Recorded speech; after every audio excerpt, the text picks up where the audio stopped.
Olá, você que acompanha o Planeta Azul. Hoje nós estamos com o Dr. Thomas Gollop, conhecido ginecologista de São Paulo. Ele é professor de pós-graduação do Instituto de Biociências da USP e também professor de ginecologia da Faculdade de Medicina de Jundiaí. Dr. Thomas, é um prazer estar com o senhor aqui no Planeta Azul. Eu agradeço muito o convite e me sinto honrado de poder ter uma atividade com vocês. Muito obrigado. Dr. Thomas, nós vimos no noticiário recentemente a notícia de estudos que dizem que há um risco muito grande, muito aumentado neste momento, para as mulheres grávidas e que pretendem engravidar. Vários riscos sobre os quais nós vamos conversar. O que há de concreto nisso? O que a ciência sabe neste momento? A resposta é um artigo no New York Times que deu informação correta e em números adequados, lastreados por pesquisa, e do Lancet, que é uma revista que cobre a alta medicina. Referência, né? É uma referência importante. E a questão é, nós temos 27% a mais de óbitos fetais, 30% no momento de óbitos maternos e 6 vezes a frequência de gravidez ectópica. Aquela gravidez que se aloja fora do útero. É a gravidez que o vulgo chama de tubária? Isto mesmo. Há uma relação direta da Covid com esse aumento do risco? E na tuba? Da gravidez tubária? Ou existem outros riscos? Bom, nessa frequência, seguramente não. Não é uma patologia comum, não é frequente. Felizmente, na imensa maioria das vezes, a mulher engravida, 15% das gestações que começam terminam em aborto espontâneo, porque tem anomalia no embrião, normalmente. Mas isto que nós estamos vendo em relação à gestação, isso está documentado.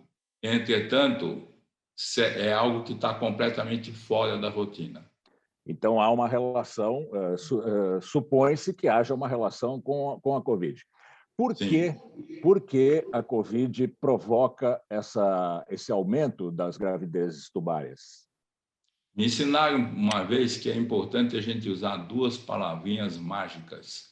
Foi meu professor de patologia que me ensinou isso. A resposta é não sei. A gente supõe que seja um processo inflamatório em função do vírus, assim como o vírus causa estrago no pulmão, e é o órgão mais afetado habitualmente, você tem uma possibilidade do vírus causar um processo infeccioso, e esse processo infeccioso, quando cicatriza, entre aspas, ele não permite que o embrião passe e vá para a cavidade do útero. Esse é o raciocínio lógico.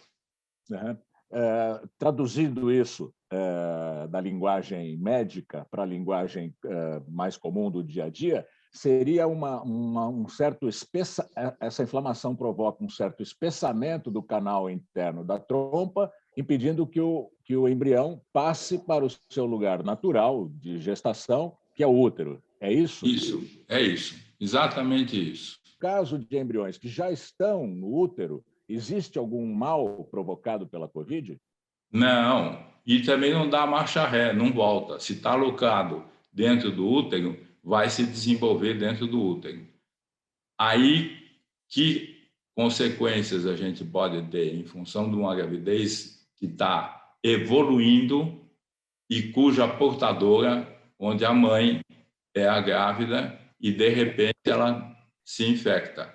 Daí, uma recomendação dobrada para a mulher que está em gestação, em qualquer idade gestacional, ser altamente cuidadosa e não se infectar com festinha e barzinho, etc. e tal, no meio de um mundaréu de gente sem máscara.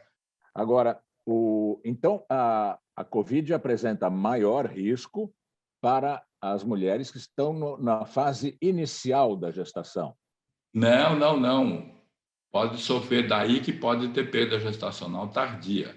Esta é uma das causas, mas tem as outras. Não. Em qualquer, sendo bem claro, o vírus causa danos, por incrível que pareça, desde que ele nem chegou no útero, o embrião, até fases tardias da gestação.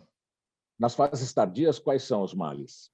Óbito pode ser possivelmente até por lesão pulmonar do feto, que não tem função de troca de oxigênio, mas, enfim, danificar outros órgãos em função da atividade do vírus.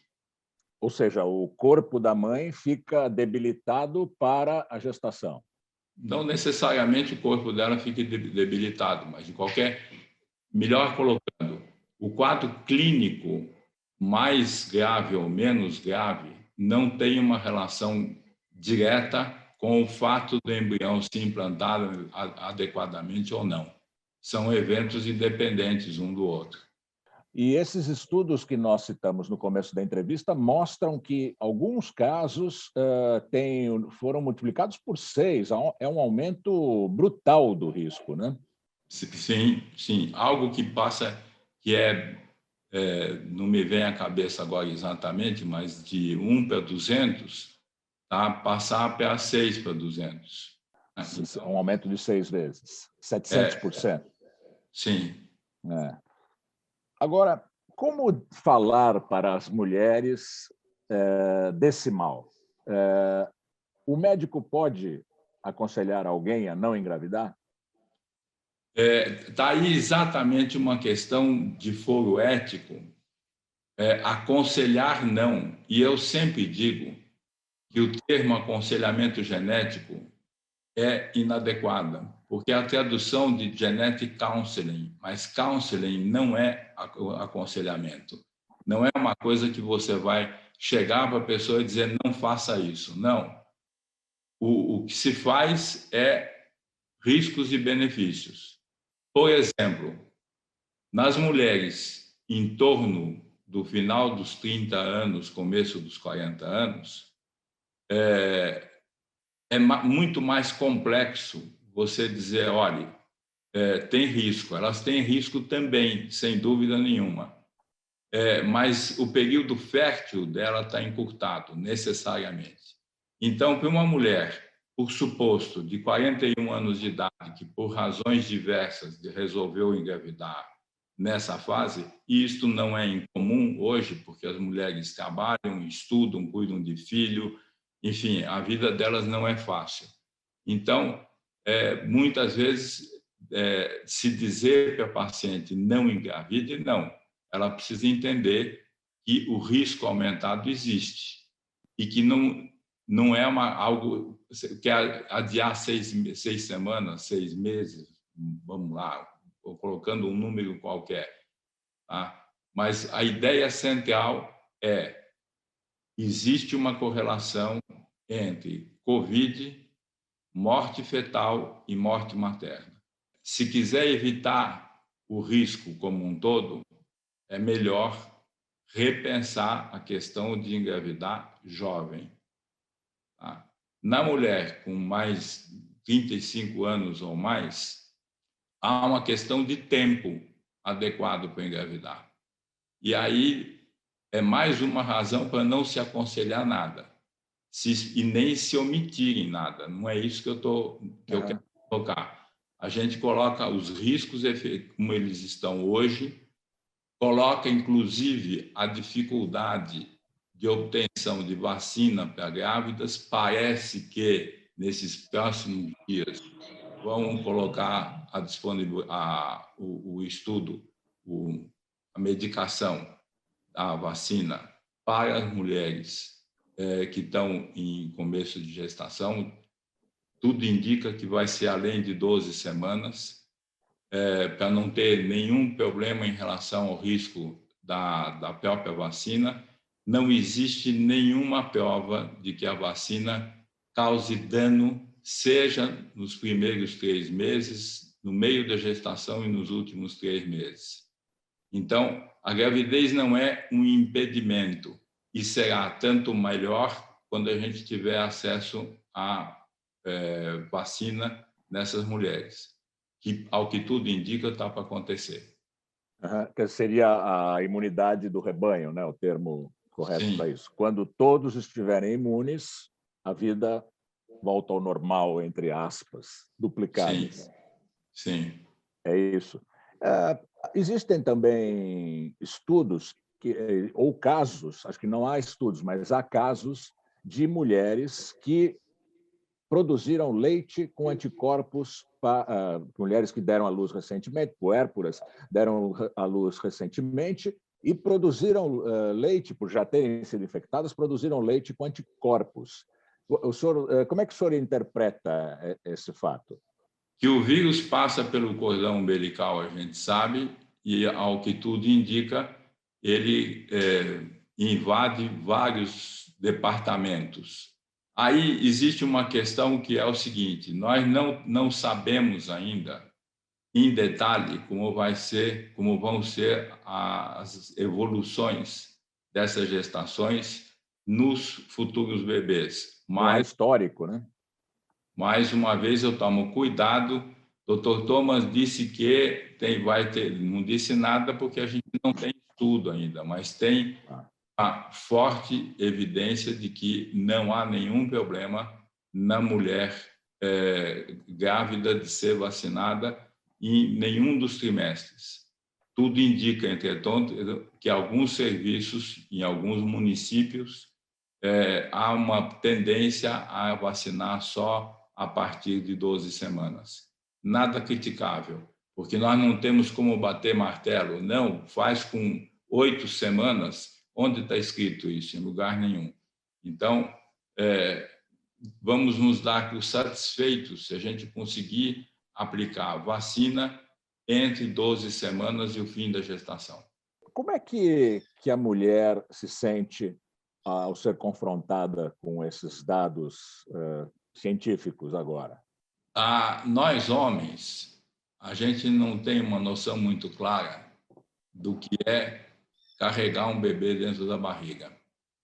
Isso por si só já nem sempre é tão simples. Carregar um bebê dentro da barriga, sabendo que tem um potencial um pouco maior de ter algum problema, é um peso muito grande. Imagina se esse problema é um problemaço, é um problema de grande importância, né? Grande importância, exatamente. Como é que as mulheres têm reagido a isso? Poderia... Olha, eu tenho... Aí entra, e como eu não faço na carreira acadêmica obstetrícia, eu sou ginecologista, grandes números e volume de paciente não é aquilo que eu vejo no dia a dia. Mas a gente tem clínica privada, eu teria dificuldade e seria uma falta de cuidado se referir à população de baixa renda, porque eles não sei se eles vão ter acesso a grandes explicações. O problema aqui central é esse. Mulheres que têm um nível de informação maior têm mais facilidade de entender isso, mas com calma, numa consulta bem feita, dá para explicar o que pode acontecer e a paciente decidir, se ela não está grávida, adiar efetivamente. De novo, com o cuidado de não indicar evitar nesse momento a gravidez. Essa é uma decisão da mulher que tem que ser tomada em função do risco que existe. É uma questão que fica enquadrada pela realidade socioeconômica de cada uma das mulheres, né? Nem nós, nem as mulheres e nem as crianças são previsíveis. Tá? E nós temos uma situação específica que envolve um risco de proporção razoável. Uhum. Ou seja, não é uma coisa... Uma coisa é ser 1 em 1000, outra coisa é ser 1 em 400. Só como exemplo, não estou me referindo a essa cifra relacionada a nada. Sim. O senhor acredita que uma campanha pública seria um bom instrumento de divulgação dessas informações? Rodolfo, desde que seja feito com muito cuidado, porque, de novo eu digo, ninguém está escapando da resposta, mas a gente precisa ser cuidadoso para não causar pânico. Não deve nem de um lado nem de outro. Eu acho que omitir riscos não é correto. Tá? Se os riscos existem, eles precisam ser discutidos. E, seguramente, cada paciente... Eu sempre digo, quando eu estou com meus pós-graduandos atendendo aconselhamento genético, eu sempre digo para eles o seguinte: você não tem o direito de interferir nos direitos sexuais e direitos reprodutivos da mulher. A decisão claramente é dela. Quanto mais decisão informada for, melhor é. Mas não há nenhuma forma, não deve haver uma decisão de dizer à mulher que ela deve fazer, o que ela deve fazer. Ela deve fazer entender o que se passa no mundo e tirar suas conclusões. E perguntar tudo o que quer e a gente responde o que a gente sabe. E o senhor acredita que o corpo de ginecologistas que trabalha no Brasil está equipado com essa sabedoria médica, equipado com esse conhecimento científico para respeitar essa questão ética de não aconselhar, de não evitar a gravidez? O senhor acredita que nos rincões brasileiros isso ocorra? Não.